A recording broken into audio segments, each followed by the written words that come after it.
If you've been wondering if headaches or migraines are causing your vertigo, this is a video for you. Hi, I'm Dr. Gregg Gerstin, and I've been working with people to help remove the obstacles and blockages in their health to live amazing, fantastic lives without drugs or surgeries for the last 20 years.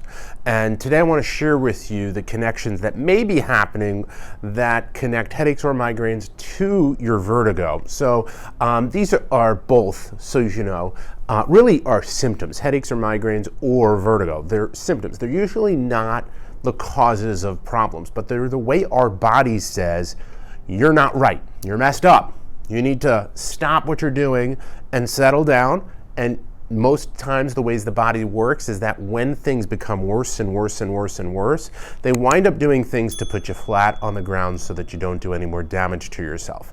And that's what headaches and migraines can wind up doing. And for many people, we'll develop headaches and migraines well before we'll develop a symptom of vertigo. So it's a bit of a progression that can definitely wind up occurring. And there's a common theme that I've found in many of these cases that persist.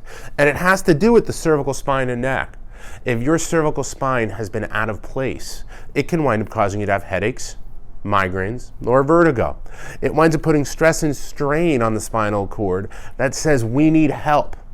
When the help is not introduced or taken care of to wind up taking the pressure off of the spinal cord, then we wind up breaking down and our body tries to let us know.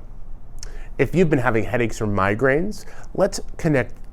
Let's find someone who can wind up finding the cause of those problems, because in most cases we're told to take Advil, Tylenol, leave some over-the-counter medication, or even an advanced prescription medication. But in most cases, the headache or migraine is not due to a lack of that pharmaceutical. So finding the cause of the problem is absolutely key. In most cases, a great resource to do that is a corrective chiropractor. If you need help with finding one, go ahead and write down below and I'll do my best to find one in your area. Once again, my name is Dr. Gregg Gerstin, and thank you for letting me be a part of your health.